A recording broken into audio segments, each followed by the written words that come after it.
It's the first day in August. You're watching Africa Business Weekly. It's been an eventful week in Africa, as always, with one of the biggest business stories being Ghana's cutting of interest rates by 300 basis points. I'm Akin Obakeye, alongside my colleagues Tabitha Mutoni and Karabo Mashaba. We'll bring you latest developments shaping Africa's business landscape. But let's get a sense of what to expect on the show today. Now, aside Ghana, the South African Reserve Bank's Monetary Policy Committee also cut interest rates by another 25 basis points this week. How has the market reacted to this development? We shall find out. Meanwhile, in Rwanda, the country is one step closer to realizing its vision of a fully operational sports city with the unveiling of Zaria Court Kigali. All this and more will be on the show today, but Karabo is on standby to give us updates from Southern Africa. The South African Reserve Bank's Monetary Policy Committee voted to cut interest rates in South Africa by another 25 basis points this week, bringing the repo rate down to 7%. The decision was in line with market consensus ahead of the meeting, where opinions were tilted towards a small cut. For more analysis on this decision and the SARB's 2025 rate path, CNBC Africa spoke to a panel of experts, namely Annabel Bishop, Chief Economist at Investec, Zandile Makhoba, Consumer Economist at Liberty, and Rashad Tayob, Portfolio Manager at Ford Asset Management. Let's listen in. Let's bear in mind that the Reserve Bank and National Treasury actually do work hand in hand. This is not the Reserve Bank going off on its own. They're busy examining the need for a lower inflation target and range, and they've communicated many times before. They've virtually completed all the work, and I think this is almost just a forerunner of when National Treasury just makes it more formal. But I don't think we should read anything negative into it. Instead, I think we should really see that it's going to allow for more interest rate cuts in South Africa over the longer term. I needed to raise that. Zandile, your thoughts? Yeah, I think I agree with Annabel here. We are looking at creating a sense of stability in terms of our financial market, aligning it with global standards in terms of where inflation sits in other regions, and being part of a global economy. I think that's quite important. Just in terms of creating our own stability and our own price leveling. We know that, the exchange rate itself plays a significant role within the South African landscape in terms of what inflation looks like. So a lower target does create an environment for a little bit of a stronger rand, which should benefit consumers across the board. In your view, would this be the correct decision? The SARB is on the correct path? I would say that it is a correct decision, given the overall positive impacts it should promise. It will not be easily received because as inflation rises, we know that we've used the interest rate to moderate that. And many stakeholders will argue that the interest rate as a mechanism to keep the inflation rate low might in some instances really hit higher levels in the future. So I'm assuming that there are still conversations being had just in terms of getting all stakeholders involved. But it is an ideal timing to kind of move in with this lower target point while we are seeing that inflation is at a lower rate. We also are having a tough economic time in terms of the GDP outlook. Focusing minds, no question. Rashad, I imagine amongst my guests today, you probably are the happiest. Well, I mean, I don't know if it's happy or sad or whether you can call the decision right or wrong, but what I do think is that it's a very optimistic take from the SARB. They place a very high emphasis on inflation expectations being the driver of inflation. I'm not sure whether it's the inflation environment which creates expectations, and the SARB seems to think it's the other way around. So in my view, a good environment would be when an efficient economy is driving inflation lower. It wouldn't be one where you're keeping real rates high in order to really push inflation lower at the expense of the economy. I think there are a lot of headwinds to getting this target and maintaining it.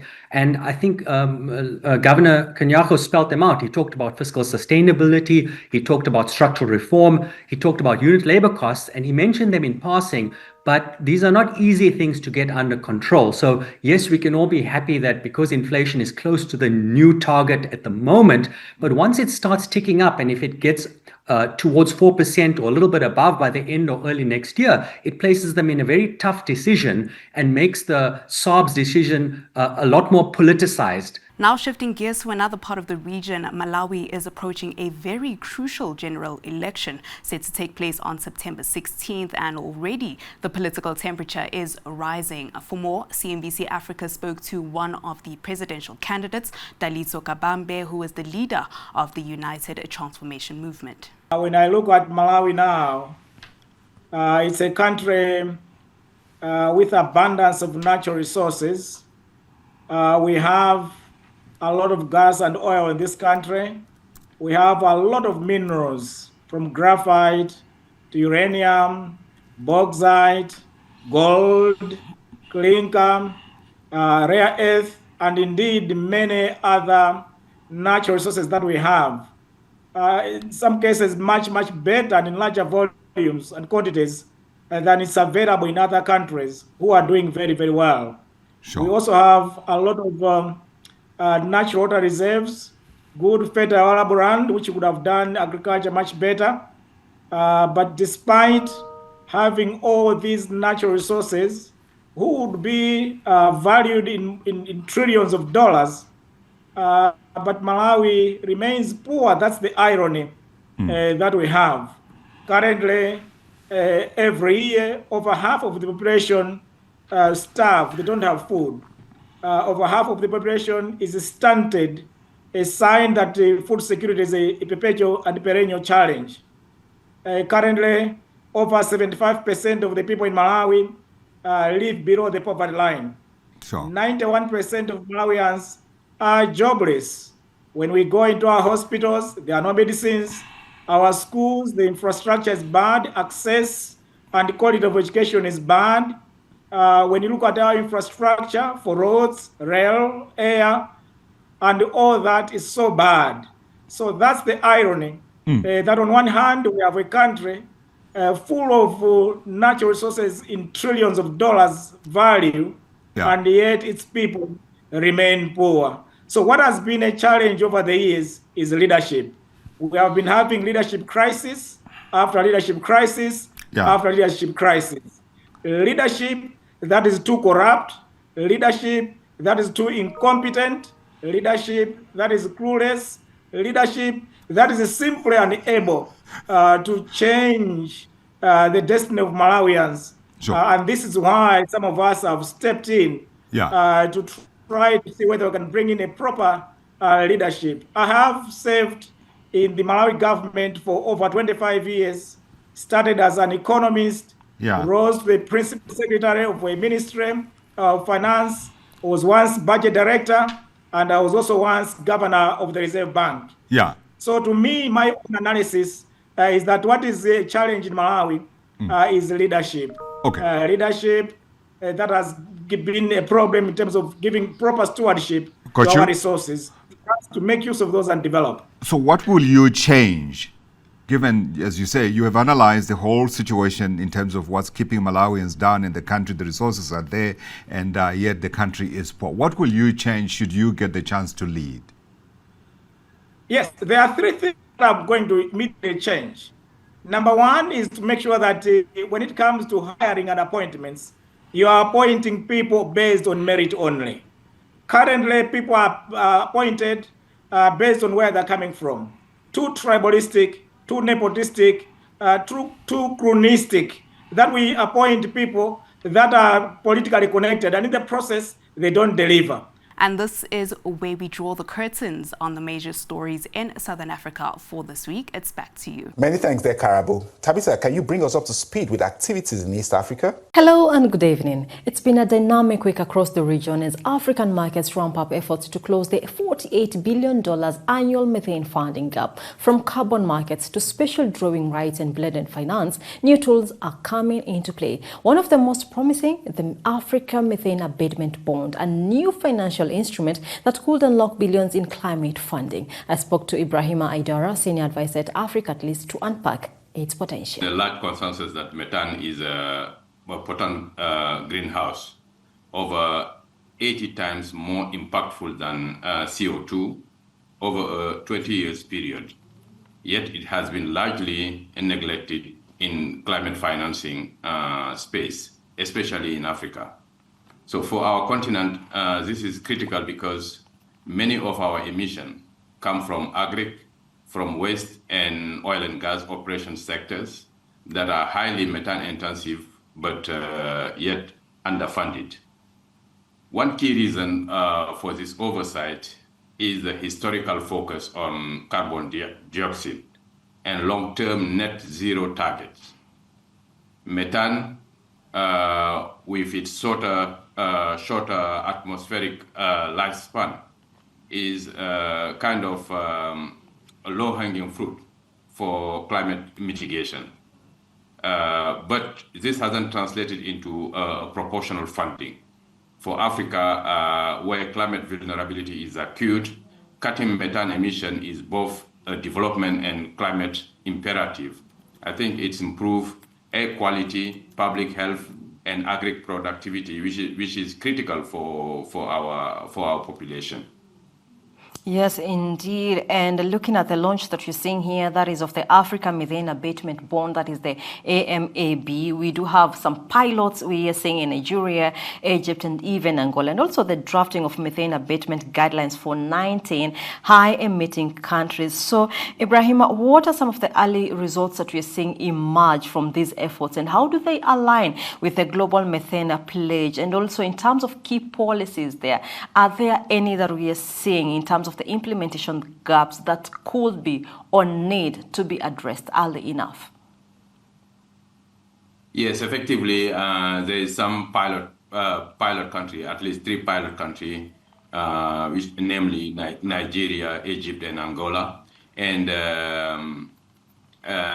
they are showing some promising early signs. For example, in Nigeria, the satellite tracking of methane leaks in oil operation has already led to targeted intervention.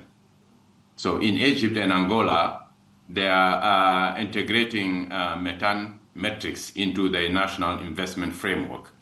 This alignment with the global methane pledge is essential. So these countries, 3 countries at least, are moving from commitment to action with tangible financial instrument to back it. However, effectively, there is the remaining gaps. Many African countries lack robust monitoring, reporting, and verification system and sector-specific policy guidance. Financial flow are still very little, but also too fragmented. Implementation capacity, especially in regulatory enforcement and data integration, is another key hurdle. We need more coordinated support from international donors, multilateral development bank to close these gaps and scale pilot successes across the continent. Rwanda is one step closer to realizing its vision of a fully operational sports city with the unveiling of Zaria Court Kigali. The multi-million-dollar development is poised to boost sports-driven revenues and community engagement. Giants of Africa co-founder Masai Ujiri welcomed the milestone, calling it a blueprint for the continent. When you talk about vision, you talk about leadership, you talk about engaging people, partnerships, everything that you can think of in bringing people together. That's what President Kagame stands for. And yes, I want to say thank you, Mr. President. We don't say it, I don't think we say it enough, because I know how many youth in this continent play sports, and no leader gives us a chance. And nobody sees us and sees sports as something that can enhance our lives in Africa. They don't. We see sports as recreation. We see sports as competition. And we don't see sports as a business. President Kagame has seen sports as a business, an economic driver that can really, really develop a country and our continent. We need that chance. You see this court here? This court creates community. You see these venues? These venues create value. You see the whole ecosystem. The ecosystem creates economy. And we don't understand that enough in Africa. So, to be given this unique chance here to build a sports city, starting with that arena, then the stadium, then the ecosystem that feeds it. So we can buy our jerseys, we can come to a sports bar, we can have ice cream, our kids can play in the playground, we can stay here in the hotel, we can chill in the pool deck, we can go to the rooftop lounge, we can go work out in the big gym that's open to the public. This is the power of sports, yes, and how it can bring all of us together. And you can see it in every city in Africa.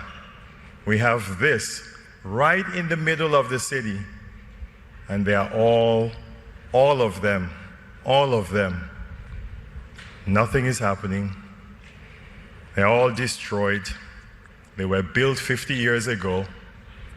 There's no vision, and we struggle in sports. When the Olympics is coming, or we have to prepare, or there's a competition, they paint them. And then you see a lovely old man or old woman or young person sweeping. You have 4 or 5 workers. And we leave those buildings and these spaces, and they rot and rot and rot and rot in Africa. And those are some of the top business stories shaping the region. Back to you. Many thanks there, Tabitha. Well, in West Africa, the chairman of Heirs Holdings and UBA, Tony Elumelo, says Africa must address its infrastructure deficiencies, especially in the area of electricity, if the continent will be part of the AI revolution. He also notes that African public sector leaders need to create the right environment that will support private capital. Now, in a chat with CNBC Africa's Kenneth Igbomo on the sidelines of the African Caucus meeting in Bangui, he notes that we cannot industrialize Africa in the 21st century without fixing access to electricity. Take a listen. African public sector leaders creating the right environment that will support private capital, the private sector bringing in private capital and innovation, and our development partners identifying with the true realities of our situation. For instance, access to electricity is so critical for Africa. 70% of our people do not have access to electricity. We need a combination therapy to deal with the issue of energy deficiency that we have in Africa. And so from gas, gas-fired electricity, clean gas, of course, to renewable, a combination hydro sector, which we need all to support. So for me, having the IMF, the World Bank, and African representatives at those Bretton Woods institutions, and African leaders and governments, central bank governors, finance ministers in one room was such an opportunity I couldn't miss to continue to harp on it. And as I said, I left 3 messages. 1, that no one but us will develop Africa. It's collective responsibility. 2, that access to electricity is important, that power is everything, and that we cannot industrialize Africa in the 21st century without fixing access to electricity. And thirdly, and most important, that we need to prioritize our young ones, our youth. They are not just our future, they are our reality and our today's world. So for me, this is such a great opportunity to advocate this reform.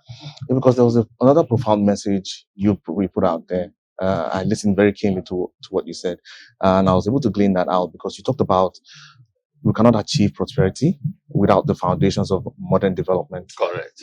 And it's such a profound statement because a lot of people might miss how important that is. And I really love for you to speak about, because when you look at the development trajectory of the continent, we don't want to be left behind, especially in the areas of core modern development. And we're seeing Europe make that shift. We're seeing North America make that shift. What I call the foundations of modern development, those basic infrastructure, hard and soft, that we cannot talk about development without addressing access to electricity, our human capital, and the operating environment. For instance, the AI revolution, we cannot afford to miss the next industrial revolution or the current one, not even next year upon us. The AI revolution, we can't be part of it if we do not address the infrastructure deficiency, especially in the area of electricity that we have. And so those are things I call the foundations of modern development. Youth unemployment is a betrayal of a generation. Yeah. It's unacceptable. They need to be armed to help us make that reality, that Africa rising to reality. Electricity. Yes. These are very critical, soft and hard infrastructure we need to transform Africa. Yeah, because mobilizing, that's why I call it the foundations of modern development. And in other developments, Deacon Mitchell, Prime Minister of Grenada, is optimistic about investment and collaboration opportunities between CARICOM and African investors. In a chat with CNBC Africa at the African Caribbean Trade and Investment Forum in Grenada, he notes that talks with billionaire businessman Aliko Dangote focused on collaboration and ways to reduce the cost of petrol and electricity in the Caribbean. We've had significant deal signings throughout yesterday, and that will continue today.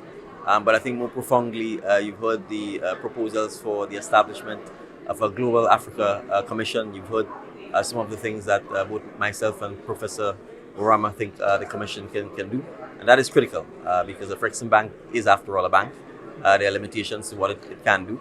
And there are a lot of greater issues that affect global Africans that we need to make sure we have institutions that will be well-resourced, that are sustainable and can take on those facts. Obviously, a significant highlight for me, as you can see how I'm dressed, is tracing my own African ancestry to the Akan people in Ghana. So I was happy to do so publicly as a testimony, I think, to my own commitment to our ancestry, to being proud of who we are and making sure that the next generation of global Africans can be proud of themselves and can work to ensure that we continue the economic growth and progress that we deserve. Yes, and I'd like us to also narrow down into the sort of investment interest. The last 24 hours, I've seen a couple of deals also come through, running into millions and millions of dollars. Now, walk us through how this year's active theme, which is looking at enhancing African-Caribbean economic opportunities here, ties into Grenada's near-term outlook, the strategy around promoting investment in priority sectors from tourism to agriculture and other pipeline deals you have in the works. Yeah. No, absolutely. As I said at my remarks, this is about money. This is about our economic development. So there are some key sectors for us from tourism, where Afrexim Bank has already been lending funds to private sector entrepreneurs to continue the expansion and development work in the tourism sector here in Grenada. In fact, many of the hotel properties that you are staying at are in fact being developed by global Africans. That is something we are proud of. We also have an investment migration industry that in large part is fueled by Africans. In fact, the Nigerian segment represents the largest sector of that area. We have also signed MOUs with Premier Invest, which is looking at aquaculture. So that's an area we are quite keen to focus on. Our marine sector, or marine size is 77 times that of our land size. So the marine sector is a sector that we think is a quiet sleeping giant that we need to explore, from yachting to cruise ship, to expanding our fisheries capacity, fish processing. So those are some of the sectors we are looking to target as well. Healthcare, we've got a significant partner in St. George's University here, which has trained over 800 African doctors. In fact, they are a major supplier of doctors to Botswana, the current Minister for Health. Botswana was educated here. So it really does show the reach that I think Grenada has in the context of global Africa. So we were obviously quite delighted to host the conference. Yes, and definitely there's a whole lot of excitement around the talks on global Africa. But at this moment, I'd like updates because you visited Nigeria last year as well. You had some talks with Aliko Dangote, who was also present at yesterday's presidential meeting. I'd like key takeaways there from the outcome of that discussion. And in terms of updates, petroleum export, what are some of the talks you're having with private sector players like Dangote? Right. Well, I think Aliko himself made recommendations for how we can collaborate within the CARICOM and African region to actually lower the cost of fuel. That's one of our major challenges here. The cost of electricity is probably the highest in the world. Many of our countries, including Grenada, pay somewhere between 30 to 40 US cents per kilowatt. Aliko himself mentioned that in his own refinery, he's generating power and the cost is somewhere around 3 to 4 kilowatt cents. So obviously, if we are going to become more competitive and more sustainable, we must reduce the cost of energy. Guyana has crude, Suriname has crude, and so the idea is how do we collaborate throughout the region to be able ourselves to make proposals to our colleagues so that we can actually have a trading firm in collaboration with our brothers in Africa. And that's all we can take on this episode of Africa Business Weekly. You can catch all these stories and more on our website on cnbcafrica.com. Thank you for joining us today. Until next time, stay informed and stay ahead. I'm Akin Obakeye. We'll see you again, same time next week.